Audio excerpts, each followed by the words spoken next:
बच्चन बाबूजी महाराज भाग दूसरा, बच्चन नंबर 14। आगरा, 13 अगस्त सन 1936। पिंड और ब्रह्मांड की रचना काल और माया ने की है और सूरत यहाँ पर गिराफों को जो चैतन्य की कमी की वजह से उसको दबाए हुए हैं, झाड़ने और निर्मल होकर अपने देश यानी सत्य देश लौटने की गरज से भेजी गई है। इसका बंदोबस्त मालिक ने आप किया है और समयानुसार सच्चा रास्ता दिखाने के लिए आप सदुर रूप धारण करते हैं। इस देश की यानी पिंड और ब्रह्मांड की रचना काल और माया ने की है। सत्य देश की रचना मौज से हुई है। काल और माया की दो धारें सत्यलोक के नीचे से अलग होकर निकली हैं। सत्य देश में जिस तरह सूरत और शब्द तद्रूप हैं, उस तरह से ये दो धारें तद्रूप होकर नहीं मिल सकती। रचना करने के लिए वो ये मिलती और रलती हैं, मगर फिर अलहदा हो जाती हैं। सूरत और शब्द की तरह इनका निर्वियोग योग नहीं होता। सत्य देश में सूरत और शब्द के तद्रूप होने से जो अवस्था प्रेम, आनंद और रस की है, उसमें काल और माया आनंदित नहीं हो सके और रस नहीं ले सके। वहां का देश इनको सुहाया नहीं। इनमें कशिश और चैतन्यता इस कदर नहीं थी कि वहां ठहर कर रस ले सकें। वैसे काल में बहुत कशिश और चैतन्यता है। सत्य पुरुष का भक्त और 16 पुत्रों में से एक है। इसमें बड़ी भारी अंतर्मुख शक्ति है, मगर इतनी नहीं कि सत्य देश का रस ले सके। अगर किसी को बहुत बढ़िया चीज के रस व ज्ञान का इम्तियाज ही न हो, तो उसके सामने उस चीज को पेश करना बेकार है। अगर उसके सामने वो रखी जाएगी तो उसको सुहाएगी नहीं। इसी तरह से काल को सत्य देश की रचना नहीं सुहाई। उसको नीचे उतरने की जरूरत हुई और नीचे उतरकर उसने अपनी अलग सृष्टि की। अपना मतलब पूरा करने के लिए जो रचना उसने की वह सब कल्पित और फानी है। उपनिषदों में भी लिखा है कि ब्रह्म को ख्याल उठा और उसने इच्छा की कि मैं अनेक हो जाऊं, और वह हो गया। एक से अनेक हो जाने की ख्वाहिश ही जाहिर करती है कि उसकी सब रचना कल्पित है और जो कल्पित है वो नाशमान है।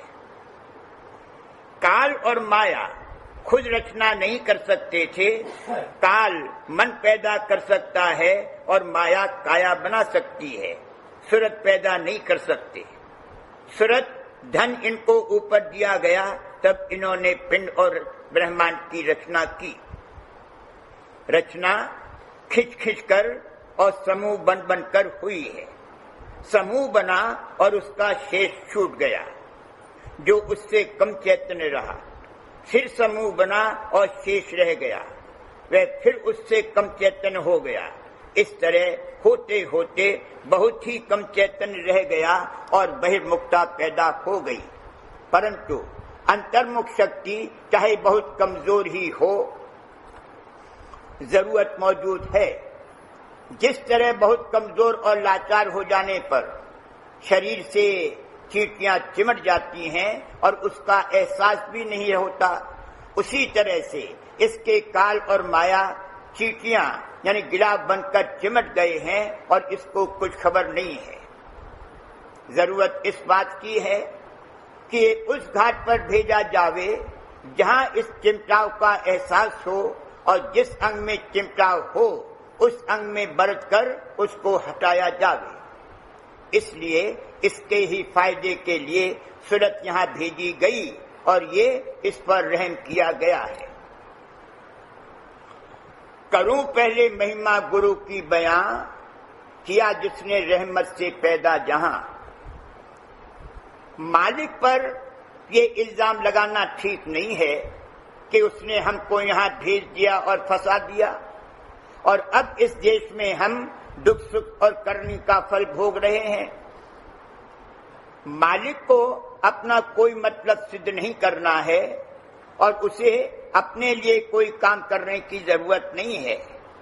इस मानी में वो बेपरवाह और मुस्कनी है, वरना सूरत उसकी प्यारी है, उसकी उसे बहुत परवाह है। बानी में सब जगह सूरत को प्यारी कहा है। प्यारी क्यों सोच करे, क्यों घबराओ प्राण प्यारी। अनामी पुरुष के प्राणों के साथ सूरत की धार निकली है, इसलिए सूरत को प्राण प्यारी कहा है। जैसे हमको अपने प्राण प्यारे हैं, वैसे ही मालिक को सूरत प्यारी है। इस जगह प्राण के मानी दूसरे हैं, यहाँ के प्राणों से मतलब नहीं है। जब तक जीव काल और माया के दबाव से दबा हुआ है और यहाँ कार्रवाई कर रहा है, तब तक उसके कर्मफल में दुख सुख भोगना ही पड़ेगा। काल और माया के चिमटाओं को हटाने के लिए ये जरूरी है। यहाँ सब कार्रवाई मन करता है, सूरत कुछ नहीं करती है, सिर्फ मन को ताकत देती है। यहाँ कार्रवाई करते करते जब इस जगत से निराश हो और सूरत पर काल और माया का चिमटाव कम हो और दूर हो और सूरत के तन और मन से न्यारी होने का वक्त आवे और किसी कदर न्यारी हुई हो, तब वो प्यारी सूरत है। उस वक्त मन भी ज़ईफ और कमजोर हो जाने की वजह से यहाँ रस नहीं ले सकता, कमोवेश यहाँ के लिए बेकार हो जाएगा। और सूरत गो समृत है, इस घाट पर कुछ नहीं कर सकती है, लाचार है। ऐसी लाचारी की हालत में कि जब ना सूरत कुछ कर सके और ना मन ही कर सके, इस कदर भारी दुख होगा कि उसके मुकाबले में दुनिया भर के सब दुख कम हैं। ऐसी दुख तकलीफ की हालत में जो विरह, घबराहट, बेकली और व्याकुलता पैदा होगी, उसको मालिक नहीं देख सकता। अपनी प्यारी सूरत को दुख से बचाने और ले जाने के लिए मालिक को यहाँ आना पड़ेगा। दया तुम्हारी मोह सताई, और यही मालिक के देह धरने का कारण है। केवल सच्चे परोपकार के लिए उन्होंने देह धारण की है। बिरहन सूरतों के खातिर उनको यहाँ आना पड़ा है।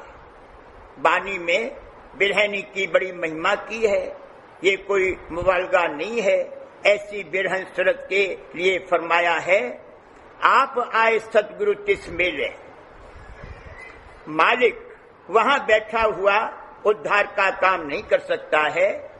सूरतों को ले जाने के लिए और उनको मदद पहुंचाने के लिए मालिक को यहाँ देह स्वरूप में आने की जरूरत है।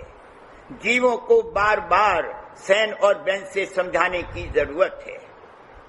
जैसे और सब यहाँ बरतते हैं और सब काम करते हैं, उसी तरह संत भी यहाँ बरतते हैं और सब काम करते हैं, मगर उन पर कर्मफल नहीं चढ़ता। इस घाट का असर भी होता है, मगर उसमें वो बह नहीं जाते। जब चाहें अपने को रिहा कर सकते हैं। इस बात को अच्छी तरह से समझ लेना चाहिए कि उन पर कर्मफल नहीं चढ़ता है, क्योंकि अपने लिए उन्हें कोई काम करने या देह धारण करने की जरूरत नहीं है। यहाँ उतरकर आने में सूरत की जिम्मेदारी भी नहीं है। अगर सूरत की जिम्मेदारी होती तो वह अपने आप अपनी कोशिश से कभी नहीं लौट सकती थी। इसका बंदोबस्त मालिक ने खुद किया है। जब सूरत के यहाँ से लौटने का वक्त आया, मालिक ने यहाँ अपने चरण पधारे। मालिक ने सिर्फ सैन और बैन के जरिए से ही समझाना रवा रखा है। जोर और जबरदस्ती अपने यहाँ रवा नहीं रखी है, क्योंकि इससे कोई मतलब नहीं निकलता। जब तक जिस कार्रवाई के करने की ताकत का सोच मौजूद है और उसमें से ताकत आ रही है, तब तक जीव वही कार्रवाई करेगा, दूसरी बात नहीं मानेगा, चाहे कितना ही समझाओ। इसलिए फरमाया है कि किसी को समझाने बुझाने में क्यों अपना वक्त बर्बाद करना, नाहक किसी के दिल को क्यों दुखाना। जब मालिक की मौज होगी और जब सोच टूट जाएगा और ताकत आना बंद हो जाएगी, आप ही उस काम को नहीं करेगा। जो अपना है उसे अलबत्ता समझाना मना नहीं है। अपना वो है जो हित और चित से सुने, चाहे कुछ रूठ भी जाए, बैर करे कुछ करे अनीत, मगर संग छोड़कर न चला जाए, वही अपनाया हुआ है। उसे बार बार समझाना चाहिए। संग दोष से ही यहाँ फंसा है और संग से ही रफ्ता रफ्ता निकलना होगा। जो हित और चित से नहीं सुने, उसको समझाने की कोशिश नहीं करना चाहिए, अभी उसका वक्त नहीं आया है। दुनिया में बड़ी महिमा इस बात की है कि फला शख्स ने 10 लाख रुपया परोपकार के निमित्त दिया, 1 करोड़ रुपया बेईमानी से कमाया और 10 लाख रुपया दे दिया। इसका नाम परोपकार नहीं है। परोपकार के बहाने अपना मतलब गांठते हैं। ईमानदारी की कमाई से कभी ज्यादा रुपया इकट्ठा नहीं हो सकता, चाहे जितने कोई कायदे बना ले कि उनके अनुसार चलेंगे और इतना मुनाफा लेंगे और ऐसा करेंगे और वैसा करेंगे। ईमानदारी से कभी अपना जाती रुपया बहुत ज्यादा जुड़ ही नहीं सकता है। किसी चीज के रोजगार को एकमात्र अपने हाथ में मोनोपोलाइज कर लेना भी बेईमानी में दाखिल है। अगर बहुत ज्यादा रुपया जुड़ गया है तो जरूर बेईमानी से पैदा किया गया होगा। अगर ईमानदारी से बहुत रुपया पैदा हो सकता होता तो क्या साध संत महात्मा अभागी थे जो उन्होंने सिर्फ अपने गुजारे के लायक ही लेना पसंद किया और अपने साथियों को भी यही हिदायत की? क्या स्वामी जी महाराज 125 रुपया नहीं खर्च कर सकते थे और उस गली की जहां उनका मकान था दुरुस्ती नहीं करा सकते थे, जहां की नापदान से ज्यादा गंदगी और बदबू रहती थी और रास्ते में ऐसे गड्ढे थे कि जिनमें गिर जावे तो पांव में मोच आ जावे? हुजूर महाराज, शिब्बो जी और बुक्की जी और चंद दीगर खास जो कि ऊंचे देशों से स्वामी जी महाराज के साथ आए हुए में से थे, ऐसे प्रेमी इश्क में सरशार और मस्ताने उस गली में जाते थे जिनको ये खबर भी नहीं थी कि किधर नापदान है और किधर गड्ढे हैं। वो पन्नी गली प्रेम गली थी, वहां ऐसे प्रेमी ही जाते थे। इत्र और खुशबू लगाने वाले उस गली में जा भी नहीं सकते थे। हुजूर महाराज को ये भी नहीं मालूम था कि स्वामी जी महाराज के कमरे में कितनी खिड़कियां हैं। दर्शन करत पिंड सुध भूली, फिर घर बाहर सुध क्या आए। क्षमा पर परवाने वार जाते थे और वो क्षमा लामा उल्लामा थे। अलस्तुबा क्यों मर्दुम व कारोबार रवन, बला कशाने मोहब्बत व कुए यार रवन। आम लोग सुबह तड़के से अपने कारोबार में मसरूफ हो जाते हैं और प्रेमी जन अपने प्रीतम की गली में चक्कर लगाने लगते हैं। उन्हें और किसी बात से सरोकार नहीं। नकल के तौर पर ऐसा करने की जरूरत नहीं है कि गंदगी और बदबू में रहा जावे। वो एक मौज थी, उन्होंने दिखा दिया कि प्रेमियों की कैसी हालत होती है। जो प्रेमी और आशिकाने यार हैं, उनको इन बातों की खबर भी नहीं रहती है। वे हमेशा इश्क और प्रेम में सरशार और मस्त रहते हैं। उस तरह की मोहब्बत होनी चाहिए, बला कसाने मोहब्बत होना चाहिए। उनके अंदर से प्रेम और इश्क के शोलों की लपटें निकलती थी और जो कोई उनके पास आया उस पर उन लपटों का असर हुआ और उसके अंदर भी प्रेम और इश्क के शोले पैदा हो गए। जहां जहां उनके चरण पधारे और उनकी सांस ली हुई हवा गई, वहां सब किसी किस्म का असर हुआ और वह भूमि भी पवित्र हो गई। साध चरण 68 से उत्तम, भूमि पवित्र जहां पग धरते।